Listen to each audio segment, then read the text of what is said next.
Ujú. Buenas tardes a todas las personas que están en este momento en la sala de Zoom y a los que nos van a seguir por Facebook. Hoy tenemos una conferencia más del ciclo de conferencias Filosofía, Ciencia y Tecnología, una actividad que coordinan la sección de Filosofía y Pensamiento de la Escuela de Estudios Generales y la Asociación Costarricense de Filosofía. Hoy, miércoles 15 de mayo, tenemos el honor de contar con el profesor Jonathan Piedra Alegría con su conferencia Tecnodiversidad e Inteligencia Artificial. El doctor Piedra es el doctor sobresaliente cum laude en filosofía por la Universidad de Salamanca, en España, máster en Derechos Humanos por la Universidad Nacional de Costa Rica, máster en filosofía para los retos contemporáneos por la Universidad Oberta de Cataluña, profesor de la Universidad de Costa Rica, académico e investigador de la Universidad Nacional de Costa Rica, investigador del grupo de investigación filosófica sobre transhumanismo y bioramento humano de Río de Janeiro, Brasil, investigador del grupo Humanitas de la Universidad Católica de Oriente en Colombia, miembro del Grupo Internacional Interdisciplinario de Posthumanismo Crítico en América Latina. La mayor parte de su trabajo se ocupa de cuestiones de ética aplicada, tecnologías disruptivas, aspectos éticos y políticos de inteligencia artificial, bioética, transhumanismo y al mismo tiempo se dedica a aspectos filosóficos de los nuevos humanismos tecnológicos y las humanidades digitales. Su trabajo reciente se enfoca en la reflexión ética y normativa sobre inteligencia artificial, sobre la inclusión de marcos sociológicos y epistemológicos alternativos en el debate de esta tecnología. Entonces le damos la palabra al doctor Piedra y muchas gracias por su participación. Bueno, y le agradezco a Álvaro por la invitación y por la gentil presentación que acaba de realizar. Igualmente a la Escuela de Filosofía, a la sección de Filosofía y Pensamiento, a la Escuela de Estudios Generales y a la COFI por organizar este tipo de actividades. Igualmente le agradezco a Erika por todo el apoyo tecnológico que nos da. Y evidentemente agradecerle a todas las personas que están en vivo en el Facebook Live y al mismo tiempo a las personas que tomaron su tiempo para ingresar al Zoom. Entonces, no sé, digamos, si ya tengo posibilidad de compartir pantalla, ¿verdad? Sí. Déjenme para ver un momentito para ver por qué. ¿Y se está viendo, sí? Ahí está. Ok, perfecto. Bueno, entonces, como Álvaro acaba de mencionar, yo voy a hacer una reflexión un tanto general sobre el concepto de tecnodiversidad, que es un concepto de Yuk Hui, ¿verdad? Un filósofo de Hong Kong que se hizo relativamente famoso a partir de un texto de la cosmotécnica en China, ¿no? Eh, él ha ido de diferentes ramas, ¿no? Es decir, en algún momento era una reflexión sobre Simondon, luego sobre Bernard Stiegler, luego pasó con Heidegger, ¿no? Y hace como una especie de conjunción de algunos de estos temas dentro de la filosofía y la tecnología. Y recientemente ha trabajado o se hizo famoso en América Latina por un libro que se llama Fragmentar el Futuro, que es un librito pequeño que lo publica Caja Negra, donde él habla algunas de estas cosas, pero su texto más fuerte, ¿no? Todavía no están traducidos al español. Entonces, para iniciar, pues me gustaría comentar algunas cosas generales sobre la inteligencia artificial, por lo menos en un sentido amplio, con tal de poder crear un marco de referencia en el cual se pueda debatir o tratar el problema que quiero mostrar.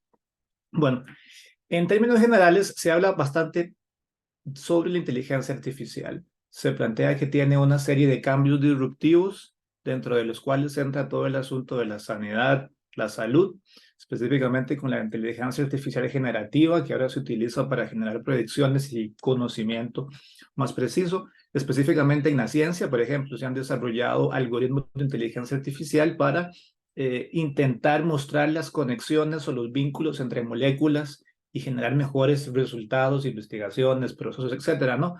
Todo el asunto de los datos y la privacidad, que ese es un tema muy importante, específicamente ya sea desde el punto de la protección o incluso desde el punto de su regulación, que ese es un tema bastante debatido, ¿no?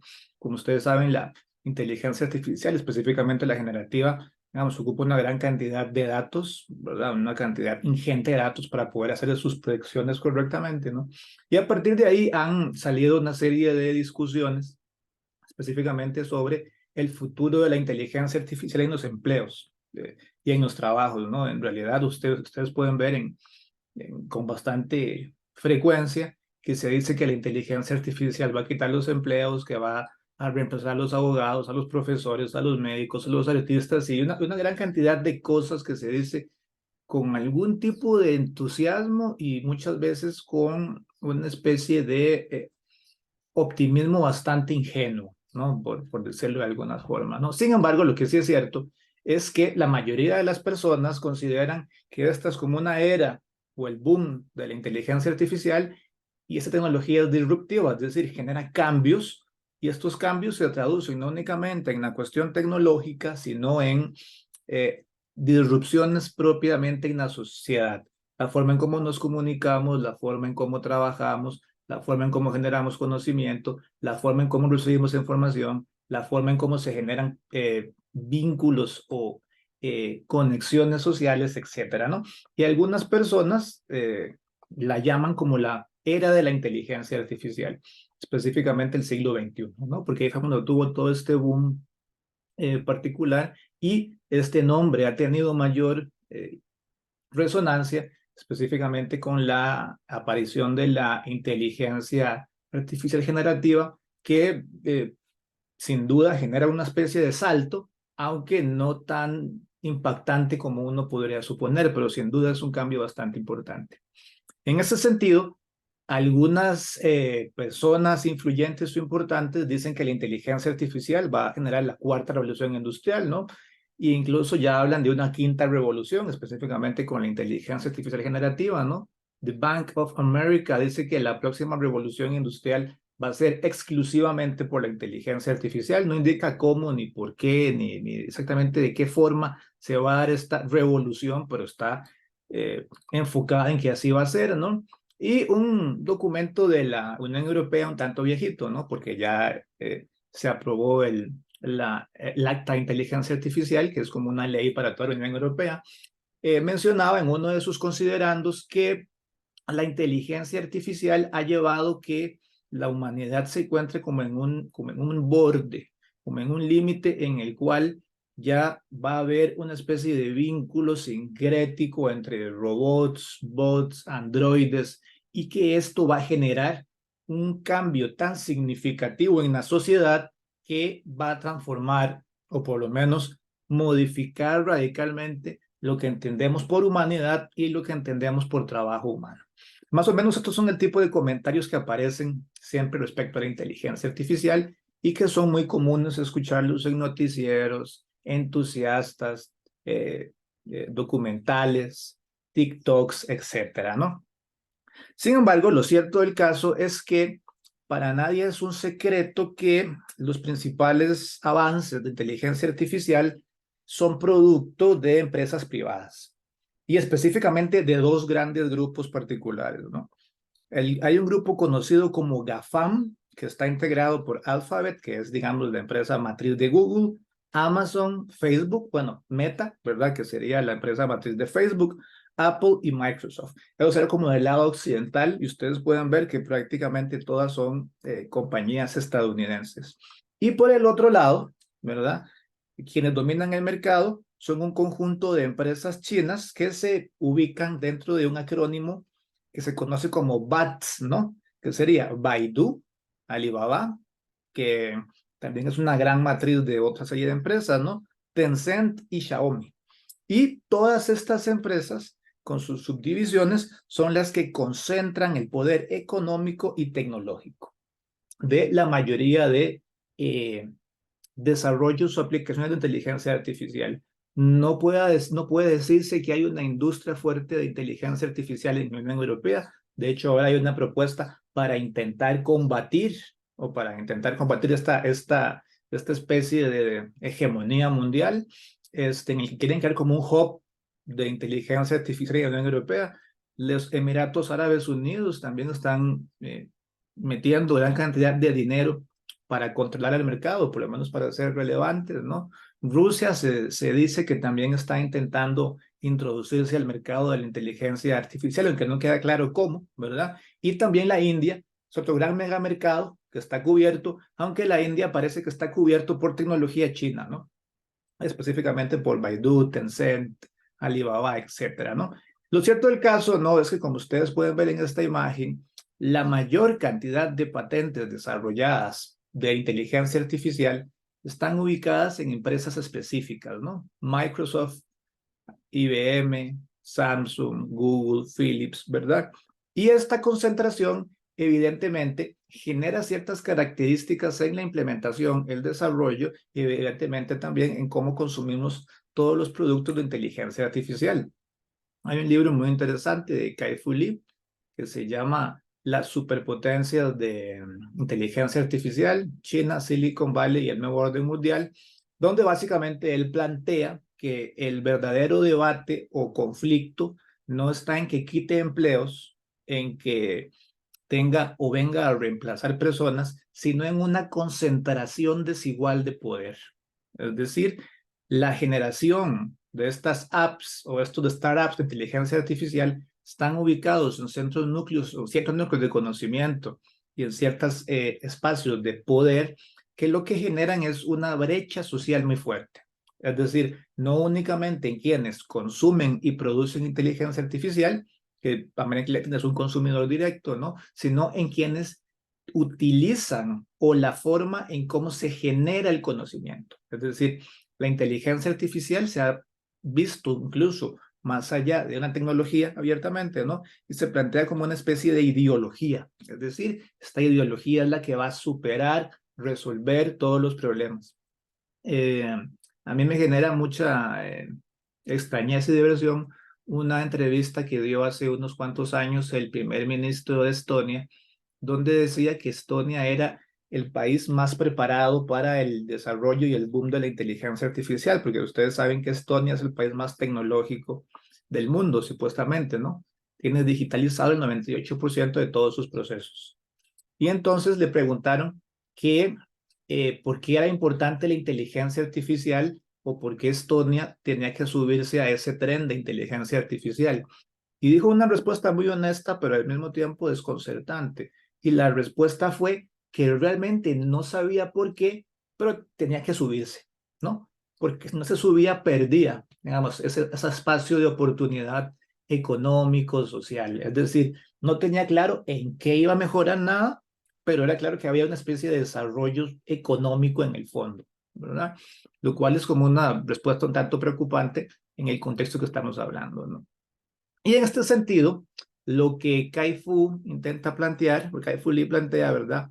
Es que esta concentración desigual de poder se traduce, ¿verdad? O puede traducirse en una concentración de conocimiento, que es una información que luego más adelante va a intentar trabajar Duke Hui en sus textos. Es decir, el hecho de que toda la tecnología que produce las herramientas de inteligencia artificial esté centrada en dos núcleos de poder, quiere decir que todo el conocimiento que está detrás y todos los simbolismos que se producen están en función de estos dos núcleos de poder. Y entonces, con tal de mostrar algunos ejemplos, yo voy a mostrarles algunos resultados producto de unas búsquedas muy sencillas con con el de inteligencia artificial generativa, básicamente con ChatGPT, con DALI, con Leonardo, etcétera, ¿no? Es una manera de siempre vean cómo se va planteando la estructura y cómo estos sesgos que se están subyacentes en la tecnología se pueden ir mostrando, ¿no?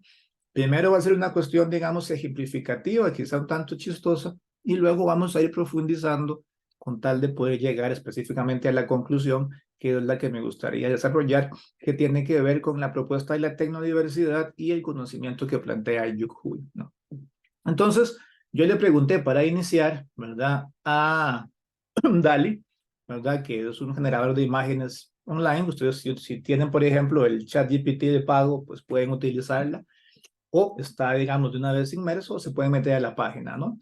Y entonces yo le pregunté lo que ustedes pueden ver acá, ¿verdad?, en la parte superior de la pantalla, ¿no?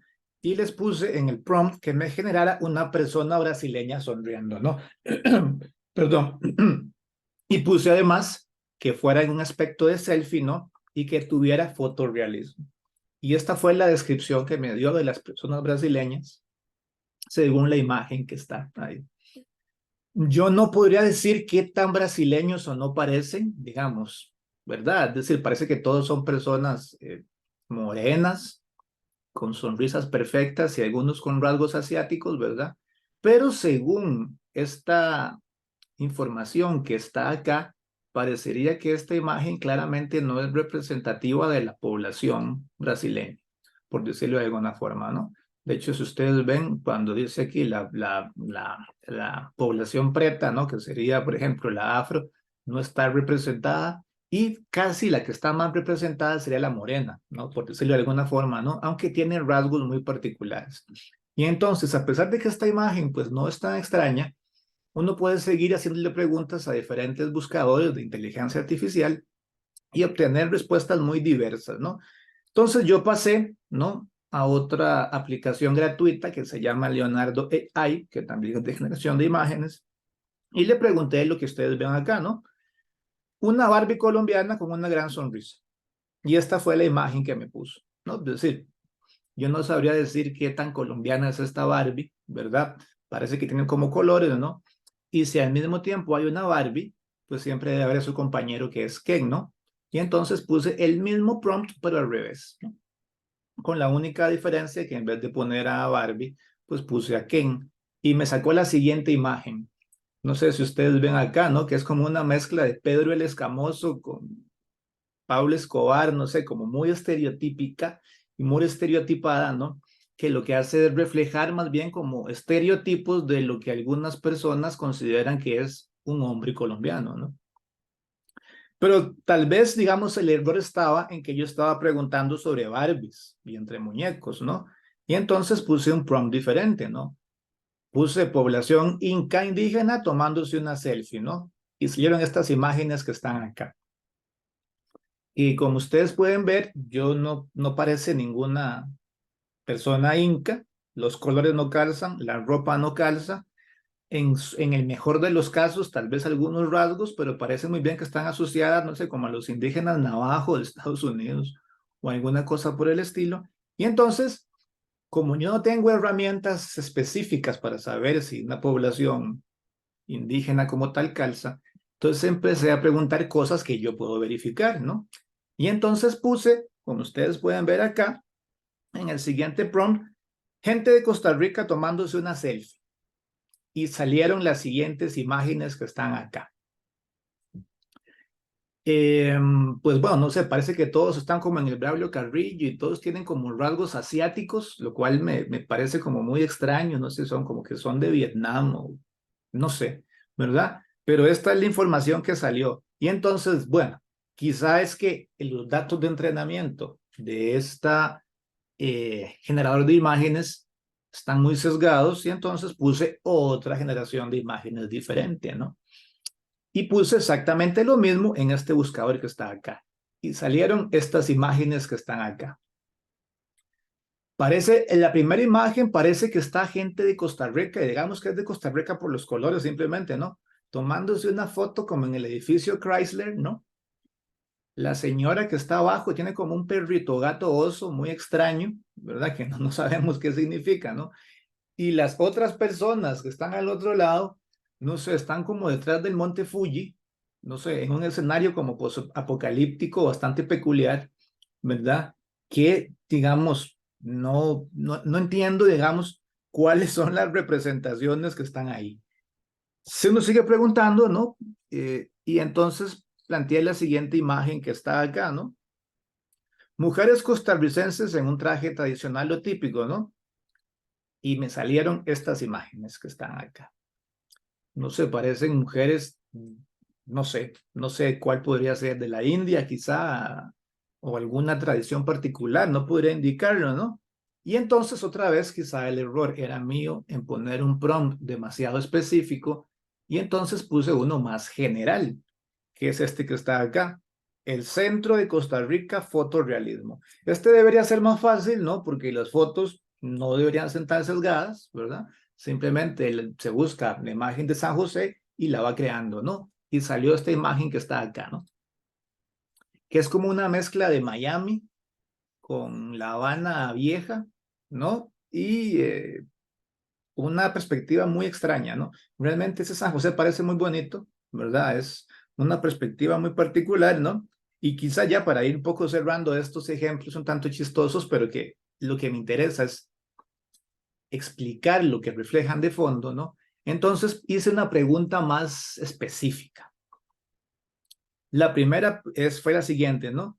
Un profesor costarricense de filosofía, ¿no? Más o menos. Y salió esta persona, esta que está acá y esta que está acá, ¿no? Este es un profesor costarricense de filosofía. Noten que tiene un montón de hojas atrás, tiene como barba, un sombrero muy particular y andan como una especie de chal muy extraño, ¿no?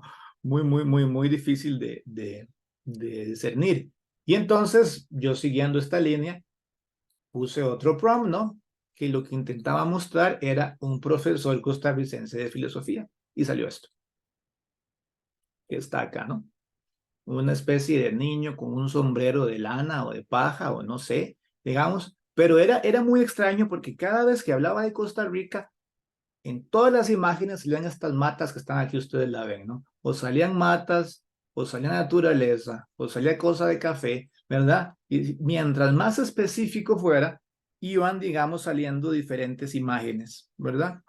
Y lo mismo sucede con otra serie de rasgos que uno puede indicar, ¿no? Si usted pone, dígame, por ejemplo, una mujer hermosa, ¿no?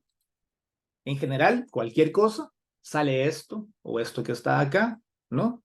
Si lo pone en otro buscador, en otro generador, pero sale esto, ¿verdad? Que es como una mujer, no sé, de Europa del Este, quizá, no sé qué decir, ¿verdad? Por ejemplo, ¿no? Y si sigue, van a salir este tipo de perfiles. Rarísima vez va a salir una mujer afro, prácticamente en ningún caso va a salir una mujer morena, una mujer que tenga exceso de peso, ¿no? Y lo mismo con los hombres, ¿no? Toda esta situación que puede ser chistosa y anecdótica refleja un problema de fondo que es lo que quizá Yuk Hui intenta explicar con su concepto de tecnodiversidad. Veamos, por ejemplo, esta imagen que está acá, ¿no? De Stable Diffusion, ¿no? Que es, digamos, un generador de imágenes en el cual se plantea o se intenta explicar las características de un CEO, ¿no? Que será como un jefe. Entonces, noten que cuando usted busca estas imágenes o de inteligencia artificial o los intenta plantear, sale o la mayor cantidad de personas que están ahí son hombres y hombres blancos caucásicos, ¿no? Con ciertas características. Si usted por otro lado pone preguntas como, por ejemplo, lo que tiene que ver la fotografía de un juez, prácticamente todos los jueces son hombres, todos. Hay como una persona que tiene rasgos andróginos, pero no sabría indicar si es hombre o mujer, ¿verdad? Es como este juez que está en el centro, ¿no? Prácticamente todos son hombres, ¿no? Pero si usted pone por otro lado, eh, esta cuestión que está acá, que tiene que ver con una fotografía de una ama de llaves o housekeeper, que es un término neutro en inglés, solo salen fotografías de mujeres. No sale nunca un hombre y todas las que salen son latinas, afros o asiáticas, ¿no? Y esto tiene muchos más problemas porque estas herramientas son las que utilizan, o estos modelos de aprendizaje, son los que utilizan la inteligencia artificial para hacer sus predicciones. Vean, por ejemplo, a partir de este mismo dato, cómo esa herramienta, según el color o el tono de su piel, indica si es un narcotraficante, bueno, un vendedor de droga, un terrorista o una persona que ha estado en la cárcel, ¿no? Por decirlo de alguna forma, ¿no? Según esta característica que está acá, ¿no? Es decir, para que lo tengan presente, ¿verdad? Este soy yo entraría en la lógica de entre terrorista quizá y al mismo tiempo de vendedor de droga, ¿no? Según este perfil y esta categorización que está acá, hay una especie de rasgos estereotípicos genéricos que son los que se utilizan para definir el conocimiento que está en la inteligencia artificial, por lo menos en este caso particular. Y entonces todo esto que parece ser chistoso o simplemente una broma, nos genera un modelo de conocimiento muy específico de qué es o cómo se representa el mundo según la inteligencia artificial, o por lo menos según esta aplicación que es bastante utilizada, ¿no? Entonces es un mundo que está dirigido por ejecutivos, que todos son hombres blancos, las mujeres rara vez son doctoras, abogadas o jueces, y en el mayor de los casos, ¿verdad? Los hombres de piel morena u obscura cometen delitos o son terroristas, ¿no? Y entonces, como uno puede notar sencillamente en esto, es clarísimamente que las estructuras coloniales se trasladan a estas tecnologías y por lo tanto, estas tecnologías de inteligencia artificial lo que hacen es reproducir modelos clásicos de exclusión, ya sea desde el extractivismo del conocimiento, es decir, se despoja el conocimiento, los cuerpos o los territorios, se mantiene una clásica estratificación de clases, ¿verdad? Modelos de producción muy específicos, ¿verdad? Es decir, todas las mujeres X son amas de llaves y los hombres blancos son jueces o deberían ser jueces, ¿no? Hay un acaparamiento al mismo tiempo de recursos y oportunidades, específicamente por la condición que les mencioné. Y en el caso de las mujeres, hay todo lo que se llama una disidencia, ¿no? De violencia sexogenérica, ¿no? Es decir, hay una imposición fuerte del conocimiento. Y claramente esto, ¿no? Redunda, como ustedes ya lo pudieron ver, en una eliminación o en un silenciamiento de propuestas epistémicas y morales, ¿no? En este contexto es que aparece la propuesta de la tecnodiversidad de Yuk Hui. Y entonces, tal vez sería importante empezar a definirla, ya que lo que él plantea en términos generales es que la tecnodiversidad es una multiplicidad de formas técnicas que han sido desarrolladas por diferentes culturas, reflejando lo que tiene que ver sus perspectivas y visiones del mundo y modos de existencia. ¿Por qué plantea esto? Bueno, por varias cosas. Como ustedes pudieron notar en los ejemplos que puse, eh, lo que Yuk Hui plantea es que la emergencia del pensamiento técnico, y aquí hago una aclaración, cuando digo técnico, técnica es diferente de tecnología, ¿no? Y ese tipo de cosas, pero los voy a utilizar de manera indistinta simplemente para explicar la idea, ¿no? La emergencia de este pensamiento responde a una serie de condiciones cosmológicas particulares que se dan precisamente en la interacción dialéctica del ser humano con el entorno. Y entonces, por lo tanto, lo que entendemos por tecnología, bueno, o técnica en un contexto particular, no responde a una característica de universalización o de universalidad, como parece que se está ubicando ciertos problemas de la inteligencia artificial. Y entonces, en este sentido, aparece el concepto de cosmotécnica, que como ustedes pueden ver acá, ¿verdad? Lo que plantea de manera sencilla y grosso modo es que existe una unificación del orden cósmico, y cuando Yuk habla del cósmico plantea modos de vida, experiencias vitales, condiciones socioculturales y formas de experimentar la moralidad y los valores, ¿no? Y una relación, ¿no? Entre las técnicas que se desarrollan en esas características, ¿no? Y entonces, por lo tanto, cada grupo humano, en un sentido general, tiene diferentes cosmotécnicas, es decir, las técnicas o las tecnologías reflejan diferentes condiciones y modos de existencia. Es decir, la tecnología que se desarrolló en la época moderna en Europa no refleja las mismas condiciones de la tecnología precolombina o incluso la tecnología del mismo periodo en China, por ejemplo, en Asia o en la India, ¿no? Sin embargo, a partir de una condición que se llama sincronización, que luego la vamos a comentar, todo el conocimiento se unificó y parece que la tecnología es un concepto abstracto universal que se entiende de forma general en cualquier parte del mundo. O debería entenderse así, por lo menos de alguna forma, ¿no? Y entonces lo que él plantea es que la inteligencia artificial y lo que él llama la tecnología a partir de la modernidad se ha planteado como una especie de universal antropológico, ¿no? Es decir, refleja ciertas características particulares que cualquier ser humano o son condición de la existencia humana en sí misma, ¿no? Por ejemplo, liberación de órganos, la teoría de esta clásica de Arnold Gehlen, ¿verdad? Sustitución, reemplazo de órganos, ¿verdad? Entonces, que por ejemplo, el monitor que yo tengo es una extensión de mi vista, el teclado es una extensión de mi mano, eh, el, el, una aplanadora es una extensión de mi fuerza, no una suplantación, ¿no? Y esta teoría también de que la tecnología como tal refleja una exteriorización de la memoria, ¿no? Una teoría muy famosa de este antropólogo francés que se llama Louis Guérin, ¿no? Y entonces, que esta lógica de que la tecnología es un universal es la que ha terminado por dominar y por plantear en el mundo que la tecnología parte de una única base epistemológica y que esa base epistemológica es la única válida para entender el conocimiento técnico o tecnológico, ¿no?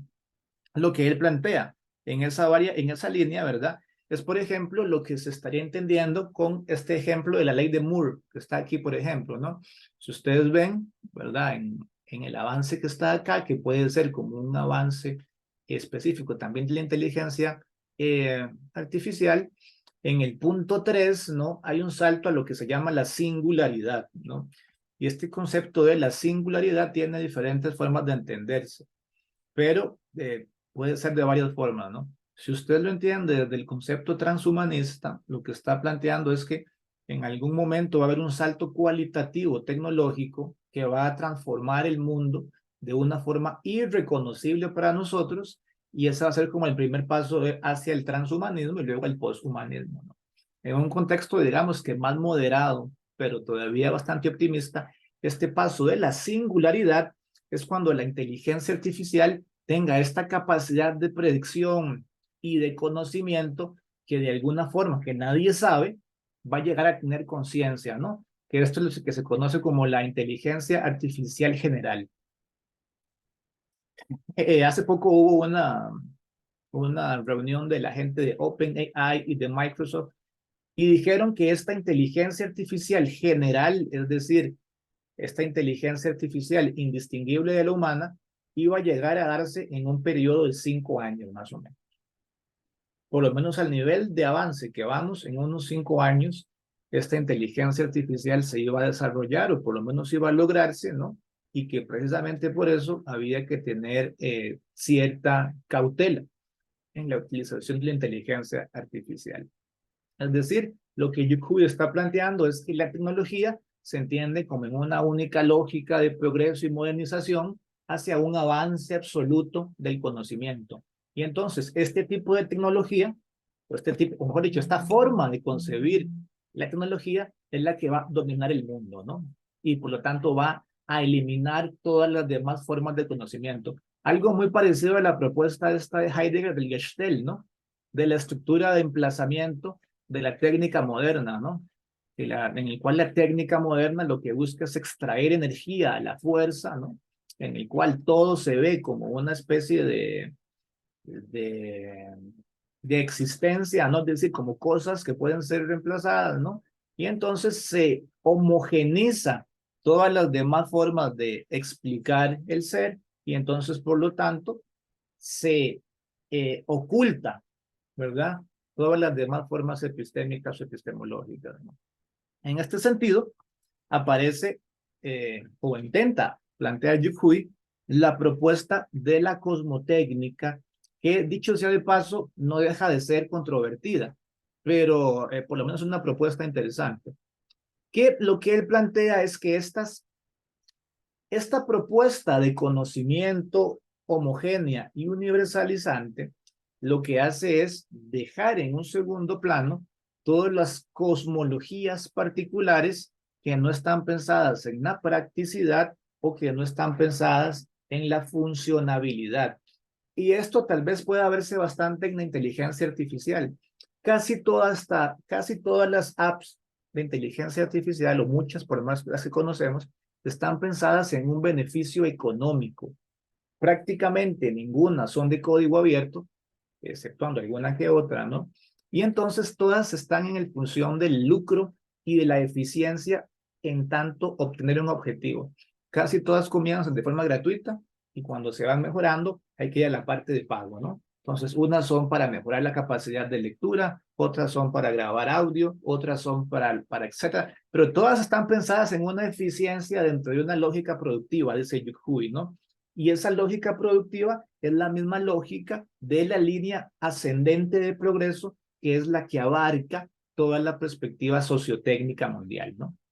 Y entonces, frente a esta propuesta, es lo que aparece lo que llama la tecnodiversidad, que grosso modo, ¿verdad?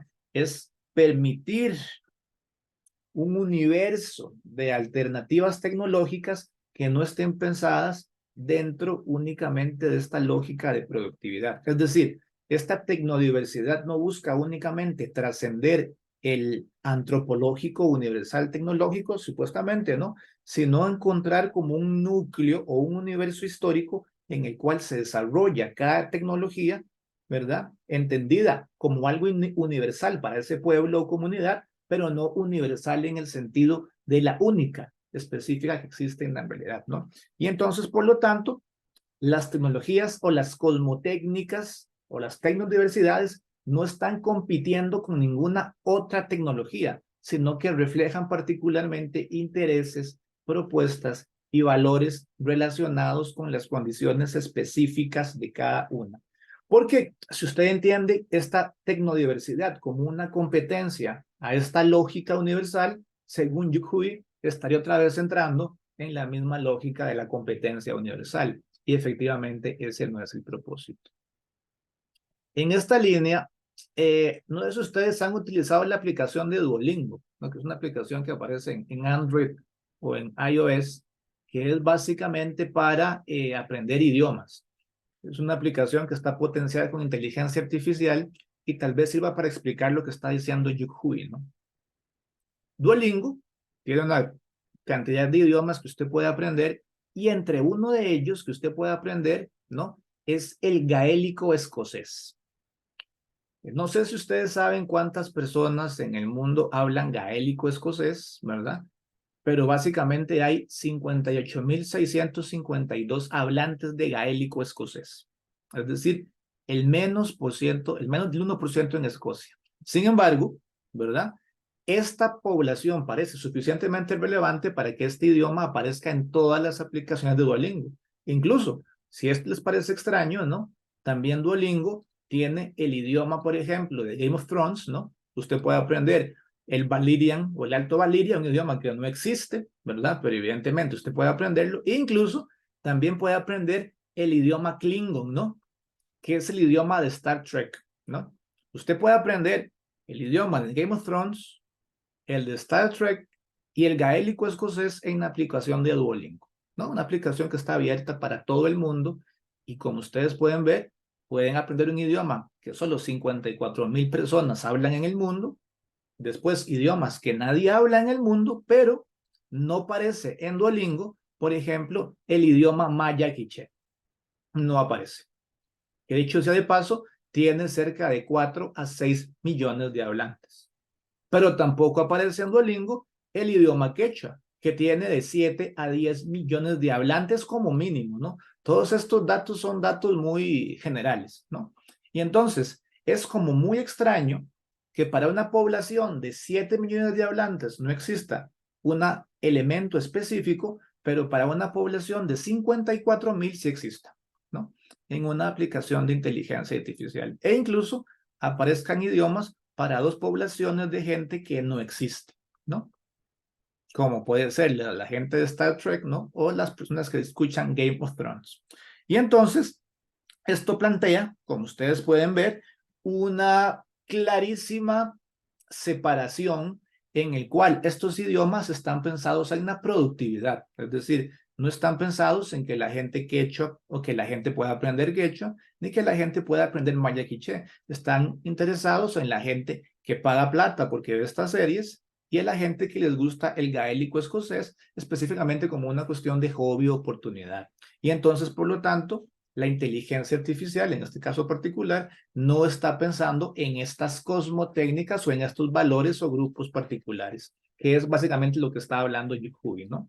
Y entonces aquí aparecen, digamos, dos propuestas de él, que son relativamente sencillas de entender y que básicamente lo que busca es que la cosmotécnica se convierta en una cosmopolítica.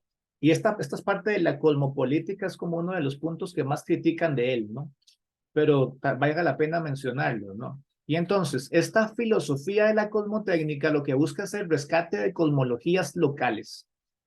Y esta parte es difícil de entender porque Yuhui realmente no implica cómo uno puede rescatar una cosmología local sin que tenga que integrarse necesariamente en la lógica de conocimiento tecnológico actual. Entonces, él no explica realmente cómo hace esto y que no haya forma de que no sea comida o adaptada por la lógica del sistema particular, ¿no? En el caso de la inteligencia artificial, como ya lo dijo un autor muy famoso que se llama Jaron Lanier, que fue un profesor que desarrolló la realidad virtual, él ha dicho que la inteligencia artificial dejó de ser una tecnología para convertirse en una ideología, ¿no? Parece que es la solución para todas las cosas y esta lógica de inteligencia artificial está basada por una especie de determinismo tecnológico muy particular, ¿no? Y entonces, el rescate de estas cosmologías básicamente es diferentes modos de hacer técnica, lo llama él. Y todo esto debe redundar en un cambio epistemológico de cómo se construye el conocimiento sociotécnico, ¿no? Es decir, en una especie de amplitud de marcos referenciales de lo que se entiende por el sistema tecnológico, por el sistema técnico en el contexto actual. Uno de los debates fuertes que uno puede, digamos, entrar tal vez a mencionar es que si esta lógica del rescate de lo local implica como una especie de identidad tecnológica o de identidad propia, ¿no? De cada una de estas tecnologías. Y bueno, lo que Yuhui plantea es un tanto ambiguo, ¿verdad? Porque él lo que plantea es que no es como una vuelta a nacionalismos tecnológicos. Es decir, no es decir, los carros chinos son mejor que los carros Tesla. O no es decir, la producción de aplicaciones Netflix es mejor que, no sé, Rakuten, ¿no? O sea, esa no es la idea, ¿verdad? Según él.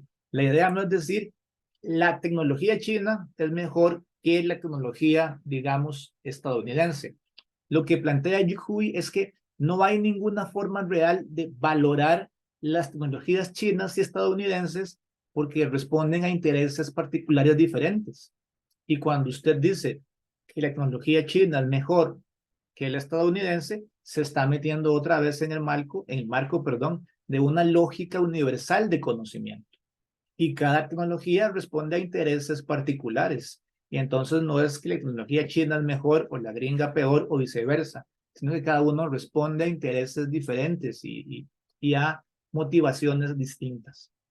Entonces, por lo tanto, no podría decirse con certeza que uno es mejor que otra. Cuando usted lo dice es porque ya está metiéndose en la lógica de la universalización tecnológica y entonces, por lo tanto, otra vez se mete en la misma línea de un único conocimiento científico tecnológico universal. Y entonces, frente a esto, lo que Yuhui plantea es como una sociedad diversa tecnológicamente, que él lo plantea desde 5 núcleos principales, ¿no? El primero es que no sea determinista en el sentido de que existe como una especie de línea de desarrollo única, ¿no? Por lo tanto, lo único que se produce sigue una línea de conocimiento tal cual, ¿no? Como por ejemplo lo que decía Jacques Ellul, ¿no? Que alguna gente pensaba que la tecnología pues en sí misma no tiene vida, ¿verdad? Y no puede controlarse, sino que es un elemento humano que a final de cuentas responde a intereses humanos, a valores humanos y a intenciones humanas, ¿no? Y precisamente a eso, o precisamente por eso está abierta a la contingencia. ¿A cuál contingencia? A la contingencia de elementos axiológicos, morales, alternativos que no entran, digamos, dentro de la necesidad tecnológica. Por lo tanto, y esta es la propuesta de Dupuy, esta propuesta tecnológica o esta sociedad, digamos, diversa, está opuesta a estos bucles recursivos, ¿no? Y estos bucles recursivos tal vez deben entenderse como, por ejemplo, con los iPhone, no sé, ¿no? Si usted ve el iPhone 10, el iPhone 10S, el iPhone XS, y todos son iguales, pero parecen que son como una especie de progreso, ¿no? Y entonces como que todos se devuelven a la misma línea particular, ¿no? La innovación realmente no es innovación, es como una especie de mejora técnica o una especie de mejora o una optimización, por decirlo de alguna forma, ¿no? Que realmente no permite la divergencia, sino únicamente lo establecido, un poquito mejor o un poquito más grande o un poquito más desarrollado, pero no hay ningún cambio ni divergencia, ¿no? Y aquí lo menciona claramente, también está opuestos a nacionalismos tecnológicos. Es decir, la idea no es ponerle aranceles a todo lo chino o aranceles a todo lo de la India o aranceles a todo lo de Japón, sino entender que cada uno refleja, según él, porque como les digo, es una cosa muy debatible, que cada uno refleja intereses y cuestiones particulares. Y finalmente, la propuesta clásica de muchos autores es que hay que entender que no existe un determinismo tecnológico, ¿no? Sino que hay un sistema sociotécnico en el cual la tecnología ha adquirido cierto valor, cierta normatividad, y dentro de esa serie de valores y estructuras es que consideramos que avanza sin control, pero realmente no es así, sino que es una lógica propia. Digamos, pero no es una lógica propia, sino que responde evidentemente a un modelo productivo de conocimiento particular, que en este caso tiene que ver con lo que él llama la conjunción de los ideales de la ilustración, ¿no? La modernización y el sistema capitalista, en lo que él llama la sincronía, que se da específicamente, según él, con la globalización. Y para finalizar, tal vez podría poner algunos ejemplos de lo que podría ser la tecnodiversidad en la inteligencia artificial, ¿no? Cuando uno busca estos temas y estas cosas de tecnodiversidad, aparecen muchos elementos en América Latina, por ejemplo, ¿no? De tecnodiversidad. Pues aparecen propuestas artísticas, proyectos, y casi todos los proyectos de tecnodiversidad son como esta lógica, ¿no? Es como ponerle un nombre indígena a algo, ¿no? Entonces, porque le pusimos un nombre indígena a algo, ya es tecnodiversidad, ¿no? Pero sigue con la misma lógica universal de progreso X. Y entonces, Dupuy plantea que eso no es tecnodiversidad, eso es simplemente ponerle un nombre indígena o autóctono a algo, pero no hay realmente ninguna cuestión que retome los valores. Quizá, y digo quizá porque esto es un tema muy controvertido y complicado, la verdadera tecnodiversidad puede verse en ejemplos como estos que están acá, ¿no?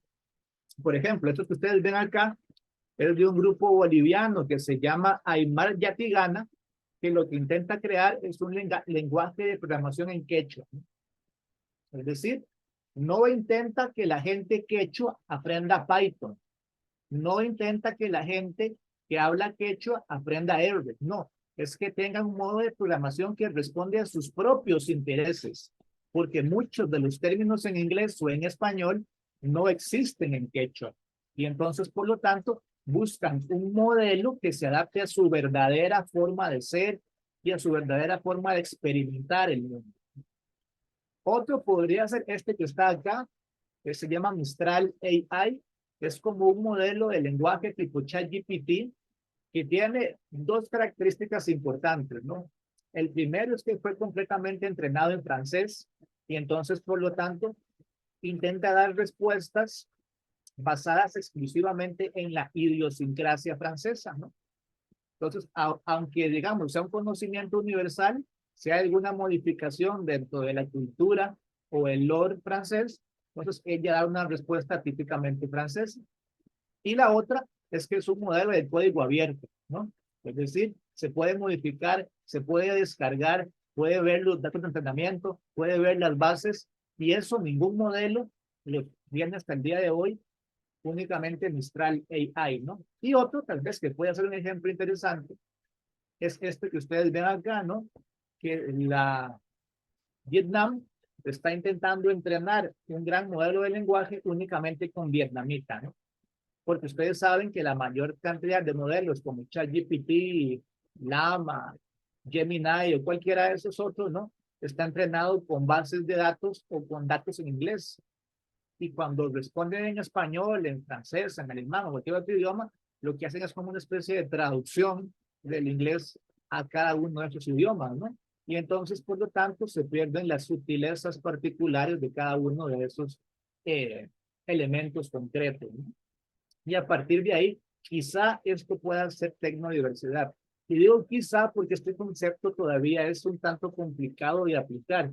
Sin embargo, lo que me parece y es importante de fondo es que plantea que cada tecnología no es universal como un todo, sino que refleja una cosmovisión, valores particulares y que precisamente en esta lógica de homogeneización como la que tiene la inteligencia artificial, se pierden todos estos matices, se sesga y se elimina el conocimiento y al mismo tiempo se plantea una única forma de moralidad y de respuestas éticas frente a ciertos problemas, ¿no? Que pueden ser pragmatistas o principialistas, pero que muchas veces no responde a los dilemas culturales y específicos de cada país, pueblo o comunidad, ¿no? Y aquí terminaría mi comentario. Gracias. Bueno, muchas gracias, Jonathan, por tu conferencia. Eh, Temas polémicos que presentan y como vos decís, muchos se pueden discutir. Entramos entonces en un periodo de preguntas o comentarios. Si alguien tiene alguna pregunta, comentario.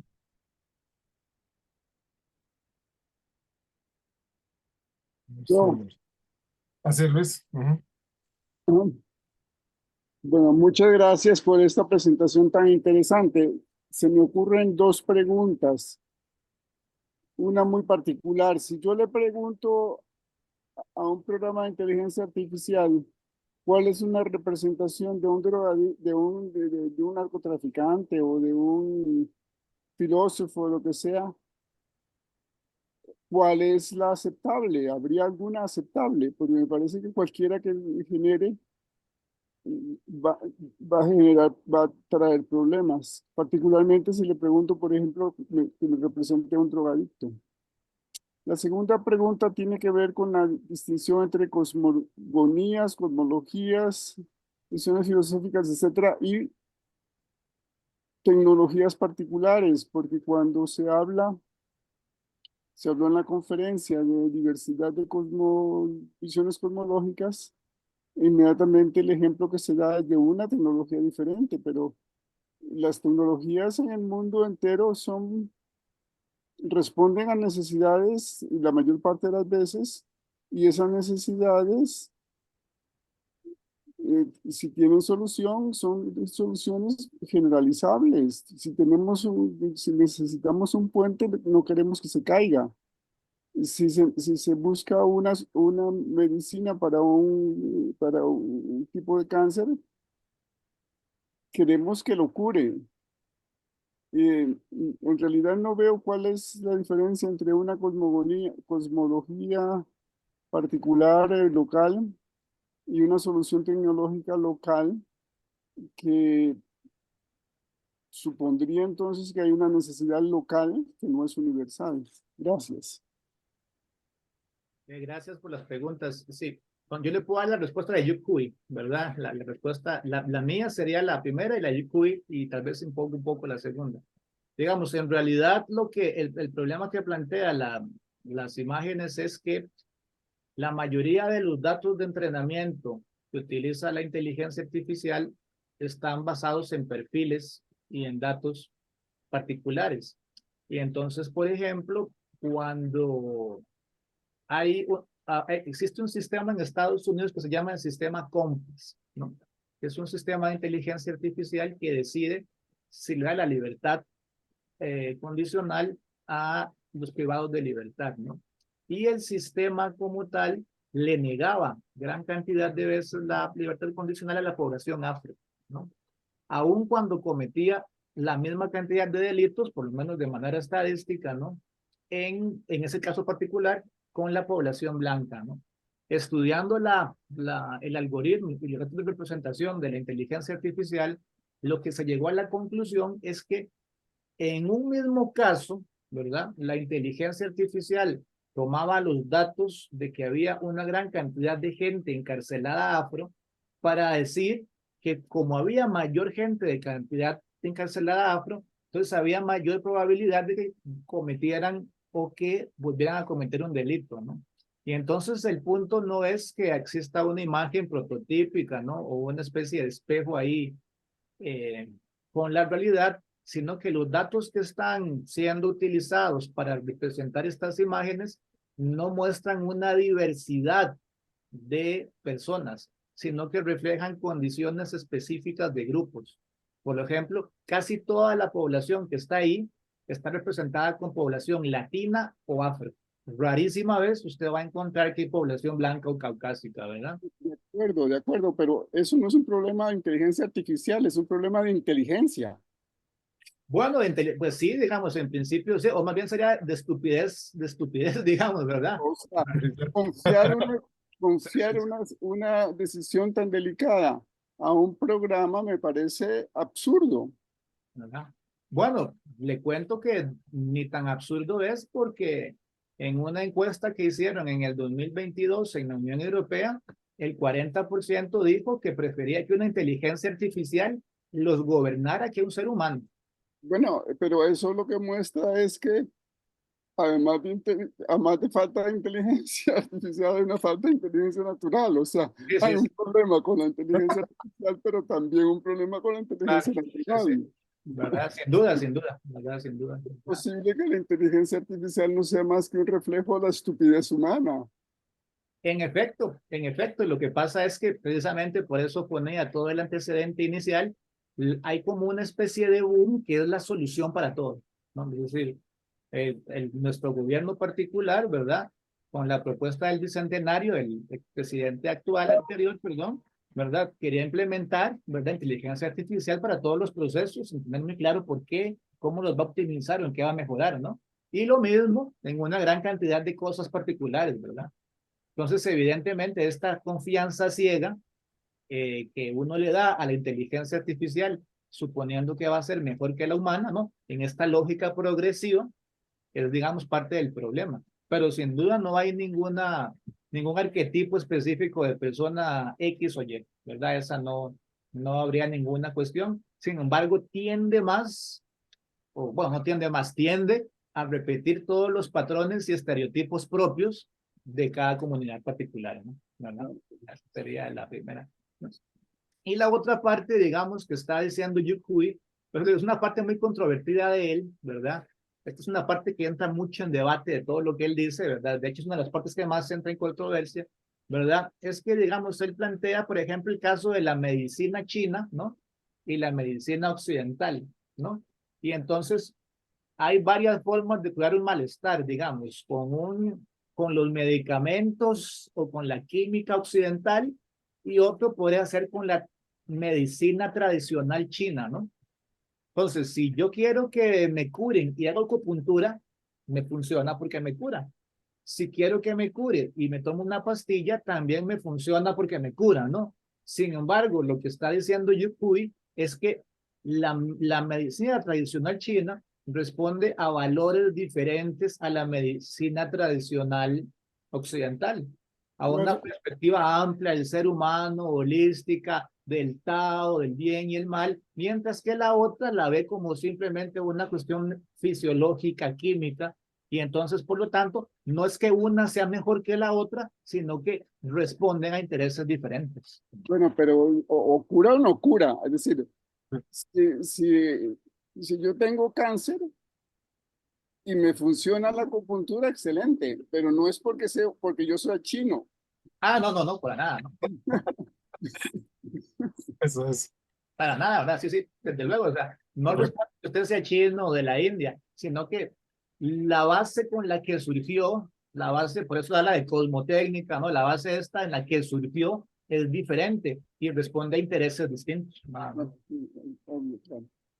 Gracias, muchas gracias. Sí, bueno, ¿alguna otra pregunta? Sí, yo tengo una duda, digamos, cuando uno lea a Vasalla, que te da muestras de evolución de herramientas en diferentes regiones. Además, dice que en diferentes lugares aparece una hacha de mano, ¿verdad?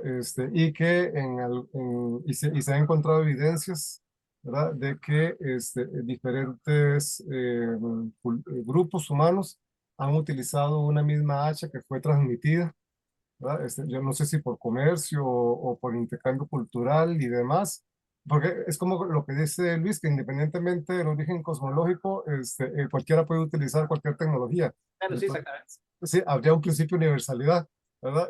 Entonces es muy extraño que este señor nos presente de esa forma de relativismo, ¿verdad? Como que toda tecnología es local y además, incluso recordemos, ¿verdad? El tema de la bomba atómica estadounidense, la bomba atómica nazi, la bomba atómica estalinista, ¿verdad? O sea, es extraño, ¿verdad? Porque diferentes concepciones culturales, ¿verdad? Que desarrollan una misma tecnología. Es cierto, con algunas variantes, como vos decís, ¿verdad? Y con algunas idiosincrasias cada una de esas tecnologías, pero no veo, no hay, y puede ser que hayan algunas tecnologías como la medicina o algo así que probablemente tengan un origen distinto, pero no parece que eso sea como lo generalizable, ¿verdad? Que haya una Sí, gran relativismo tecnológico con visiones completamente incomunicables unas con otras, ¿verdad? Y que no se puedan comparar ni evaluar, ¿verdad? Me resulta muy extraño en esa de, posición. de hecho, Hugh Hewitt le responde esa crítica de la relatividad, pero como les digo, siempre se la dicen a él, ¿verdad? Es una de las críticas más fuertes que él dice, ¿verdad? Y él dice que no es que haya una relatividad, ¿verdad? Sino, él le llama múltiples cosmotécnicas, habría que ver si eso es distinto al relativo, ¿verdad? Pero, ¿verdad? Él lo que plantea, digamos, es que esa multiplicidad de cosmotécnicas no viene de una base universal, ¿no? Que digamos, ¿no? Es decir, sino que viene de diferentes espacios de conocimiento. ¿Verdad? No quiere decir que estos espacios sean inconmensurables, ¿verdad? Sino que vienen de diferentes espacios de conocimiento y que por lo tanto la tecnología X puede que tuviera más importancia en la comunidad Y que en la comunidad Z. Pero ahora, digamos, la tecnología X debería, según él, o es lo que él plantea con el concepto de sincronía, parece que debería ser importante para todo el mundo exactamente igual, ¿no? Y entonces, por lo tanto, en este, digamos, marco de reflexión, es lo que él plantea es si realmente uno puede pensar en una multiplicidad ahorita o si hay una única vía de cosmotécnica, ¿no? O de conocimiento que es finalmente el que predominó, ¿verdad?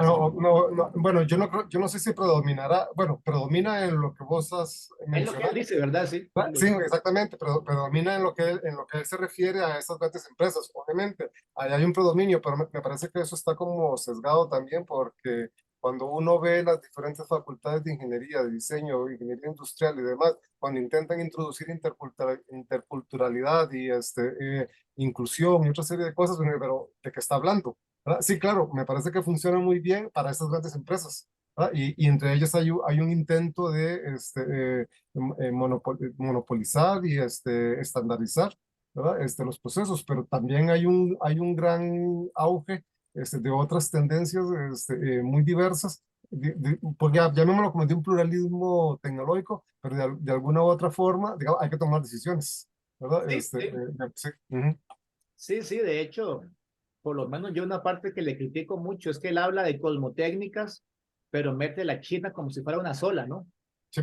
¿Verdad? Y China es gigantesco y, o sea, tiene una gran cantidad de idiomas, lenguajes, ¿verdad? Entonces, me parece a mí que el aporte de lo que él intenta hacer es, digamos, destruir esta hegemonía que él llama, ¿no? ¿Verdad? Para permitir espacios de conocimiento divergente, que por lo menos yo considero que en el caso de la inteligencia artificial es muy claro, ¿verdad? Hay una única línea, ¿verdad? O sea, es muy obvia, es muy evidente, ¿verdad? Ahí no hay No, espacio. en eso sí estaría de acuerdo, digamos que hay que romper ese monopolio, hay que romperlo, ¿verdad? Eso sí no veo ninguna diferencia, digamos, profunda.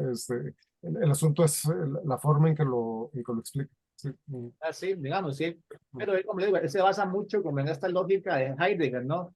De la estructura de emplazamiento que va abarcando toda la modernidad y entonces todas las formas de develar el ser son técnicas, ¿verdad? Y técnicas entendidas como técnica moderna. Sí, está bien, perfecto. Bueno, no sé si hay algún, si en Erika, es que no puedo ver, perdí el enlace, no me conecté al Facebook. ¿Hay algún comentario en el Facebook? No, señora, en el Facebook no hay comentarios ahorita. Bueno, y aquí entre ustedes, bueno, luego seguimos discutiendo, Jonathan, sobre eso. Bueno, entonces, si no hay más comentarios, le damos de nuevo las gracias, porque el ciclo de conferencias es muy diverso, ¿verdad? En temas y en posiciones. Y quiero recordarles que la próxima exposición es de Juan Gabriel Alfaro Molina, con una conferencia que se titula El fenómeno de los sueños en los niños según Jean Piaget, y este será el 29 de mayo, ¿no? Quedan cordialmente invitados, y con esto entonces terminamos la conferencia de hoy y de nuevo muchas gracias. Muchas gracias.